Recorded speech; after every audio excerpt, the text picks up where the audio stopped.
ये एक अच्छी प्रोग्रामिंग प्रैक्टिस है कि हम अपने प्रोग्राम्स में कमेंट्स ऐड करें। किस मकसद के लिए? To make it easy for others to understand it, दूसरों को आसानी के साथ समझाने के लिए, यानी उनको आसान हो जाता है प्रोग्राम को समझना कि इसने क्या काम किया है इस प्रोग्राम। ठीक है, जिस तरह आप अपने बुक में, अपने नोट्स में, अपने किसी भी चैप्टर में या जो काम हो आपका, उस पर आप कमेंट करते हैं अपनी आसानी के लिए कि ये मुझे क्लियर हो जाए। Comments in the source code are ignored by the compiler. Compiler comments को नहीं पढ़ता, ना ही उसको एग्जीक्यूट करता है। जब पढ़ता ही नहीं है तो उसका उसके साथ कोई काम शाम नहीं है। वो जब साइन देख लेता है कि ये कमेंट का साइन है तो वो उसको इग्नोर कर देता है। ठीक है, comments are added in programs when a fact is necessary to be brought to the attention of program's reader.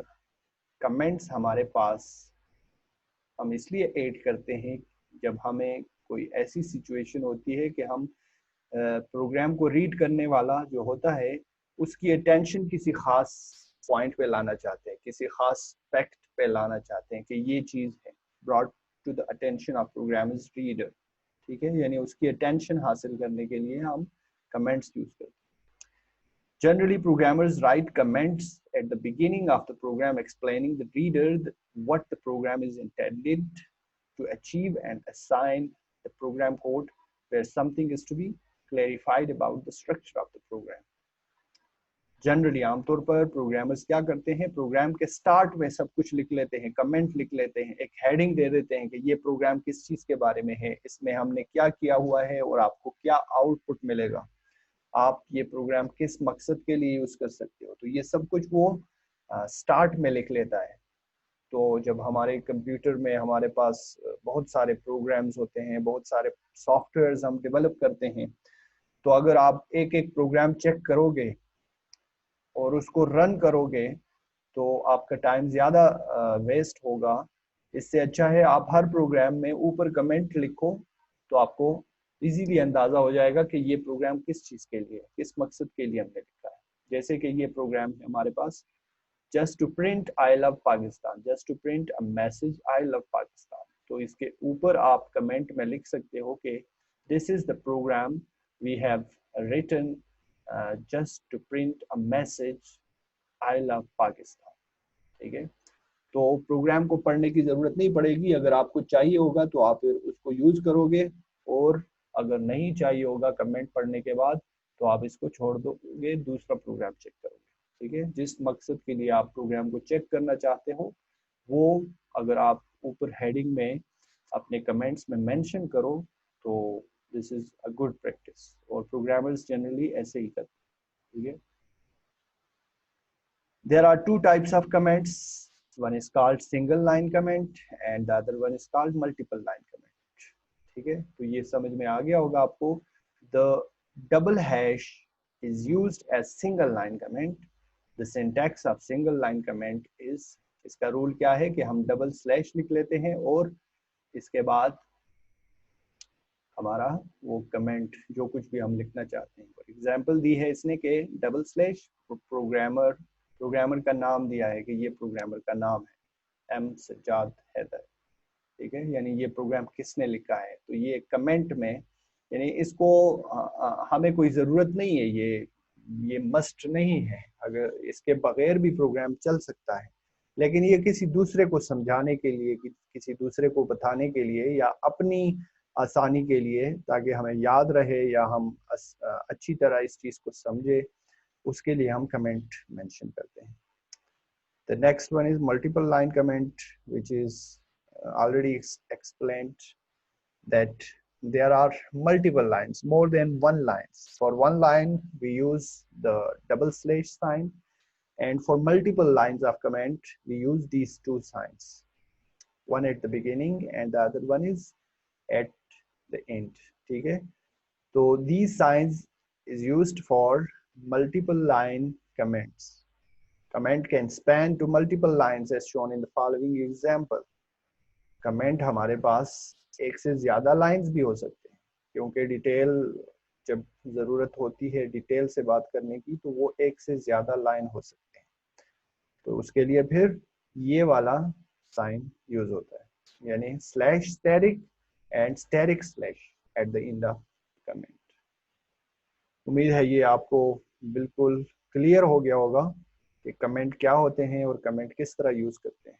ठीक है, the program in figure 2.7, this one demonstrates how single line comments are used in a program. In this program, comments describe the purpose of statements. तो ये किस तरह हमने single line comment use करना है, ये एक एग्जांपल दी है कि ये हमारे पास एक प्रोग्राम है। ये प्रोग्राम क्या करता है, कोई बता सकता है? इसमें प्रिंट एफ फंक्शन यूज हुआ है और स्कैन एफ फंक्शन। ये प्रोग्राम हमने 1 2 3 4 वेरिएबल्स डिफाइन किए। वेरिएबल, ये अभी आप नेक्स्ट टॉपिक में पढ़ोगे कि वेरिएबल्स किसे कहते हैं। वेरिएबल, वेरिएबल्स, ये वेरिएबल्स हैं, कोई भी नाम दे दिए हमने अपने इस प्रोग्राम में यूज करने के लिए, और उसको एक डेटा टाइप दे दिया कि इसका टाइप होगा इंटीजर, यानी इसमें नंबर्स होंगे। ये कुछ कैलकुलेशन का प्रोग्राम है। ठीक है, ये क्या करेगा, हमने इसको कहा प्रिंट एफ हो जाएगा, यानी स्क्रीन पे प्रिंट हो जाएगा डबल कोट्स के अंदर जो कुछ भी हमने लिखा है, इंटर टू नंबर्स। ठीक है, तो इसका आउटपुट जब हम ये प्रोग्राम चलाएंगे तो सबसे पहले आ जाएगा हमारे पास स्क्रीन पर इंटर टू नंबर्स, यानी 2 नंबर्स इंटर करो। फिर एंटर करने के लिए हमारे पास स्कैन एफ फंक्शन यूज होता है, यानी आपको बताया था मैंने, just to take input from the keyboard we use scanf function. ठीक है, तो इसका तरीक़ाकार, इसका सिंटैक्स इस तरह है कि स्कैन एफ और फिर ब्रैकेट और डबल कोट्स में %d और %d, ये चीज़ें आप बाद में नेक्स्ट चैप्टर में पढ़ोगे, ये चीज़ें क्या होती है, हम क्यों यूज़ करते हैं, तो क्लियर हो जाएगा आपके लिए। ठीक है, एंड ए जो ये वेरिएबल हमने डिफाइन किया है, इसमें एक वैल्यू एंटर होगी जो हम कीबोर्ड से एंटर करेंगे, यानी जिस तरह आप कैलकुलेटर यूज करते हो, 2 नंबर्स को ऐड करते हो या 2 नंबर्स को मल्टीप्लाई करते हो, तो उसके लिए एक नंबर आप एंटर करते हो, फिर मल्टीप्लिकेशन और फिर दूसरा नंबर एंटर कर देते हो, तो ये वही एंट्री हो रही है, हम कीबोर्ड से एंटर करेंगे। ठीक है, एंड ए एंड बी, यानी दोनों में हम कीबोर्ड से वैल्यूज देंगे। एक में फॉर एग्जांपल आपने 5 दिया और दूसरे में बी में आपने 2 दे दिया, तो वो कीबोर्ड से एंटर हो जाएंगे, जिस तरह उसने आपसे मांगा है कि 2 नंबर्स एंटर कर। ठीक है, फिर वो नंबर जो एंटर हो गए, हमने एक फार्मूला लगाया कि सम, ये जो हमने डिफाइन किया है, इधर डिक्लेयर किया है variable, sum is equal to A plus B. वो सम में क्या होगा, वो नंबर्स जो हमने 2 नंबर्स इंटर कर लिए वो आपस में ऐड हो जाएंगे और इस सम में वो रिजल्ट सेव हो जाएगा।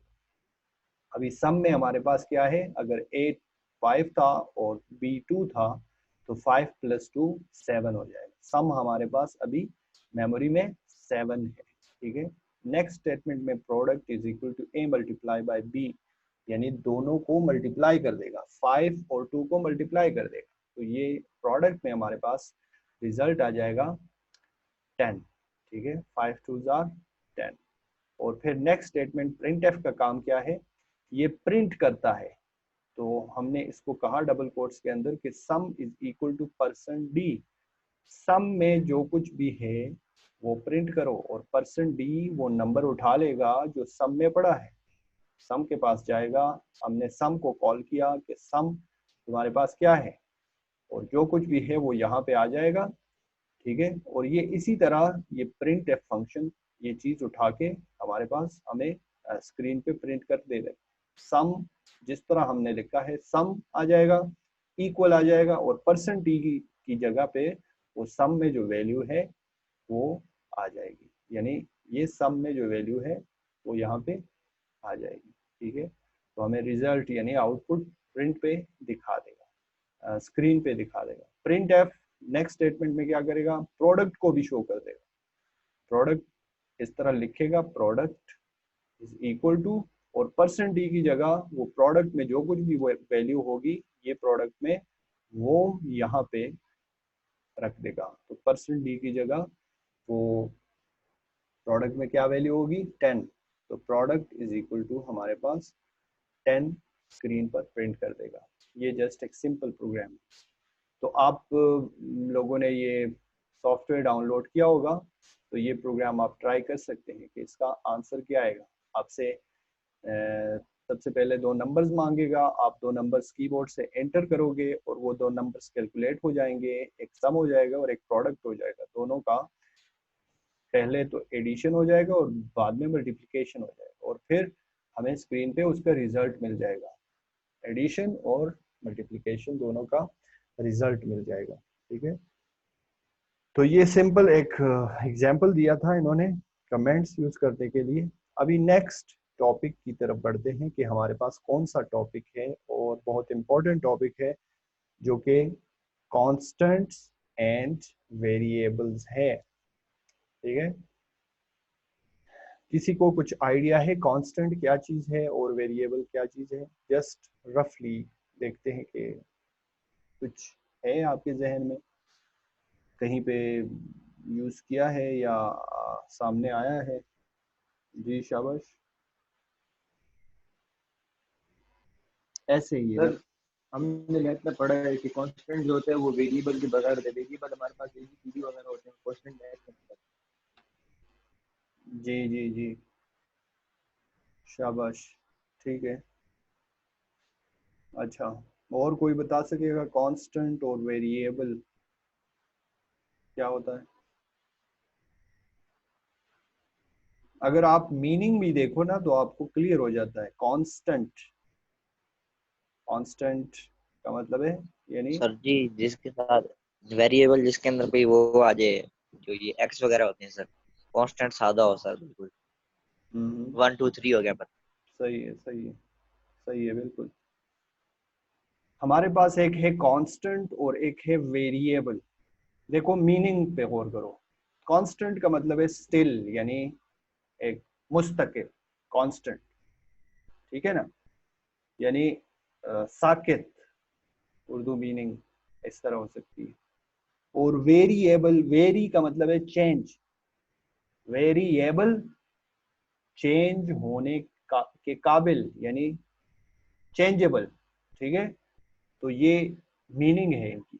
तो यही मीनिंग इस सेम यही चीज है। ठीक है, कांस्टेंट वो चीज जिसकी वैल्यू फिक्स होती है, स्टिल होती है, चेंज नहीं हो सकती। ठीक है, अभी आपके पास है पाई, पाई जानते हो ना?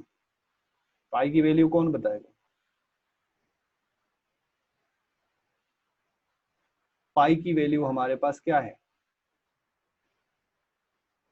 शाबाश, सर आयोटा की पूछ रहे हैं। जी जी, पाई, पाई जानते हो ना, पाई इस तरह जो लिखते हैं। अच्छा पाई हाँ, 22/7 सर। 22/7।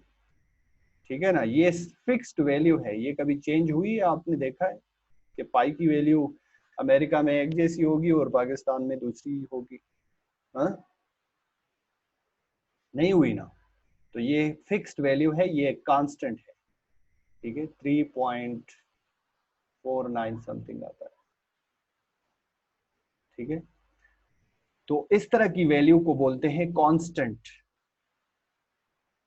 समझ आ रही है बात की? और अगर दूसरी साइड में हम देखें वेरिएबल, चेंजेबल वैल्यू। अभी अगर मैं यूज करूं कि भाई ये टेम्परेचर,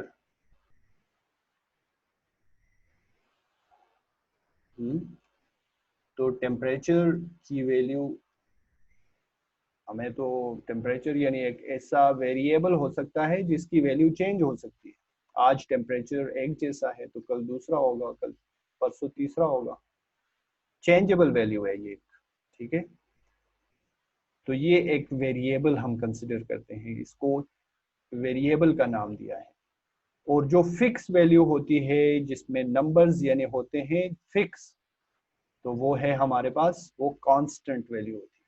ठीक है, कुछ क्लियर हो रहा है? कुछ जहन में समझ आ रही है या नहीं मैं क्या बोल रहा हूँ बच्चों? कांस्टेंट और वेरिएबल की समझ आ रही है? हम डिटेल से पढ़ते हैं अभी जाके, लेकिन थोड़ा बहुत समझना है आपने कि कांस्टेंट और वेरिएबल किस चीज के बारे में कहते हैं। जी शाह खटक, समझ आ रही है?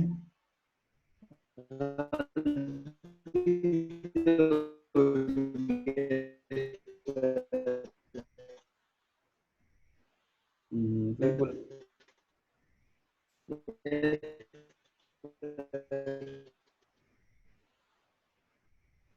अच्छा, तो बिल्कुल समझ नहीं आई आपने जो कहा है, क्योंकि आवाज़ बिल्कुल गड़बड़ आई है, डिस्ट्रैक्शन हुई है, डिस्टॉर्शन, आपकी आवाज़ में डिस्टॉर्शन है, आपने कुछ कहा है और हमारे पास कुछ रिसीव हुआ है। अच्छा ठीक है, तो कांस्टेंट के बारे में पढ़ते। Constant and variables are used in expressions in computer program expression।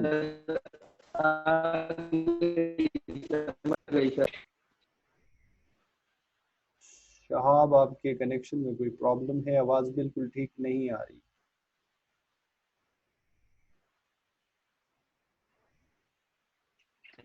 Sir मैं स्टूडेंट में इलाका ऐसा इलाका है कि सर यहाँ पे आवाज जो है। सही है, सही है, तो हमारी आवाज तो क्लियर है ना? अगर क्लियर है तो रेज योर हैंड, मुझे पता चल जाएगा कि मेरी आवाज आपको क्लियर आ रही है। ना कच्ची इंटरनेट का मसला है। हाँ हाँ यस सर।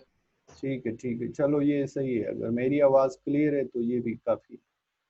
आपकी आवाज सही नहीं आ रही, ये आज कल से ये प्रॉब्लम भी हो रही है। टेलीनॉर में स्पेशली वो डिवाइस जो होता है हमारे पास जो है वो बिल्कुल काम नहीं कर रहा। तो मैंने ये अभी मोबाइल के साथ कनेक्ट किया हुआ है और आप क्लास ले रहा हूँ, तो ये मसला है कनेक्शन में आज। अच्छा, कांस्टेंट एंड वेरिएबल्स के बारे में हम पढ़ रहे थे। Constant and variables are used in expressions. Expression क्या होता है? ये एक एक्सप्रेशन है, sum is equal to A plus B, product is equal to A multiply by B, या आपने कुछ भी एक्सप्रेशंस देखे होंगे, A is equal to B plus C, ठीक है, या कोई फार्मूला होगा, वो एक्सप्रेशन कहलाता है, जिसमें इक्वल साइन और कुछ कैलकुलेशंस, जो कुछ ऑपरेटर्स यूज होते हैं उस पर, इसको एक्सप्रेशंस बोलते हैं, ठीक है। किसी भी एक्सप्रेशन में हम कांस्टेंट और वेरिएबल को यूज करते हैं कंप्यूटर प्रोग्राम्स में, ठीक है। आफ्टर एन एक्सप्रेशन इज इवॉल्युएटेड, यानी वो एक्सप्रेशन जो सॉल्व हो जाता है, इवॉल्युएट हो जाता है, उसकी कैलकुलेशन हो जाती है, then the result of the expression is also stored in a variable।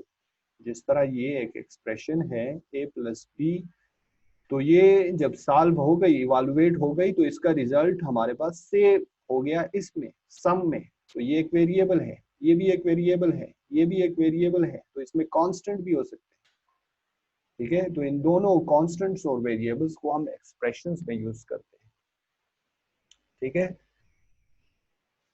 अच्छा, अभी कांस्टेंट के बारे में। कांस्टेंट्स आर क्वांटिटीज, वो चीजें, वो जो क्वांटिटीज, आदाद, आदाद शुमार, यानी जिसको बोलते हैं। Constants are quantities whose values do not change, वो वैल्यूज, वो चीजें जिसकी वैल्यू,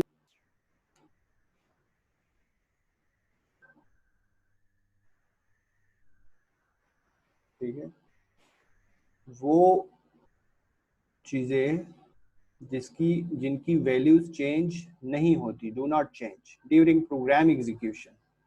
जब हम प्रोग्राम को एग्जीक्यूट करते हैं उसके दौरान उसकी वैल्यूज चेंज नहीं होती।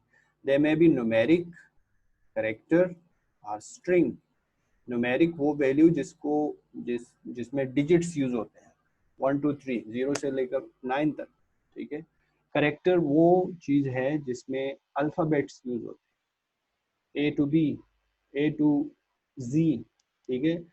और स्ट्रिंग वो चीज होती है जिसमें इन दोनों का कॉम्बिनेशन, न्यूमेरिक और कैरेक्टर का कॉम्बिनेशन, लेकिन वो स्ट्रिंग जब हम डबल कोट्स के अंदर लिख लेते हैं, उसको स्ट्रिंग बोलते हैं। ये भी हम आगे पढ़ेंगे, इसको हम स्ट्रिंग बोलते हैं। किसी भी चीज़ को, चाहे वो करेक्टर्स में हो चाहे वो न्यूमेरिक में हो, उसको इस तरह डबल कोट्स के अंदर लिख लेते हैं तो वो स्ट्रिंग कहलाता है।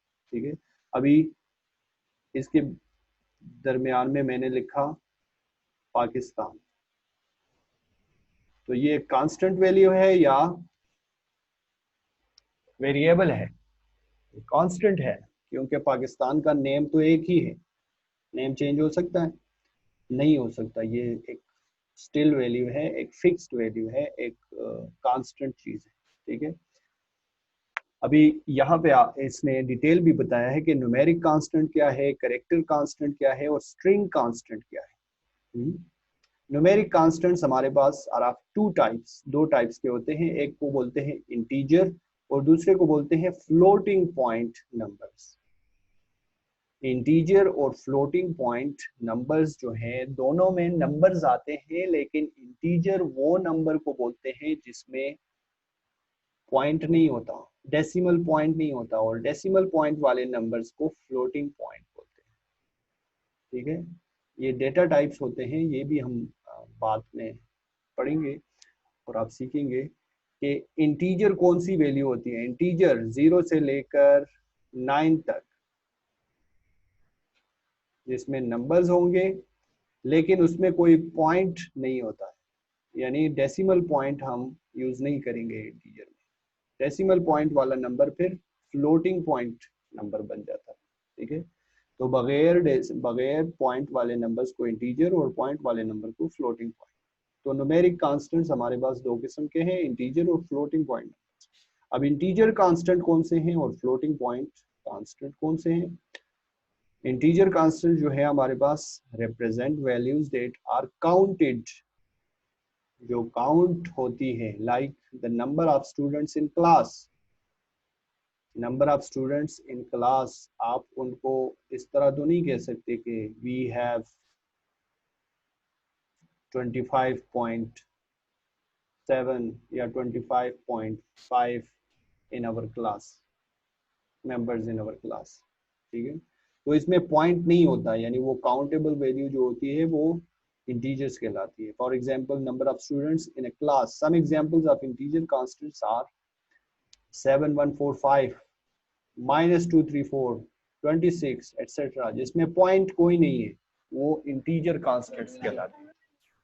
ठीक है, वो इंटीजर कांस्टेंट कहलाती है जिसमें पॉइंट नहीं होता, सिंपल। और जिसमें पॉइंट होता है वो फ्लोटिंग पॉइंट कांस्टेंट कहलाती है, जैसे 166.75 सेंटीमीटर, 82.6 किलोग्राम, या टेम्परेचर भी हमारे पास पॉइंट्स में आ सकता है। ठीक है, आपका वेट हो गया, आपका हाइट हो गया, ये चीजें जो है ये फ्लोटिंग पॉइंट कांस्टेंट्स है। यानी ये जो हमने पाई का कहा, तो ये कौन सा कांस्टेंट होगा? ये पाई वाला कांस्टेंट जो है ये फ्लोटिंग पॉइंट कांस्टेंट होगा, क्योंकि उसमें पॉइंट आता है। 22 डिवाइड बाई 7 अगर करोगे तो 3.49 समथिंग आता है, तो वो पॉइंट वाली वैल्यू जो आती है वो कांस्टेंट कहलाती है। ठीक है, तो चलो ये फिर कल से डिटेल में पढ़ेंगे इंशाल्लाह, अभी क्लास की टाइम ख़त्म होने जा रही है। तो ओके देन स्टूडेंट्स, आप एफ और ई के बच्चे जो है वो जा सकते हैं अपनी दूसरी क्लास लेने, और अभी नेक्स्ट एच की क्लास शुरू हो जाए, एच और जी की क्लास शुरू होने जा रही है। ठीक है, अल्लाह हाफिज़ सर। अल्लाह हाफिज़।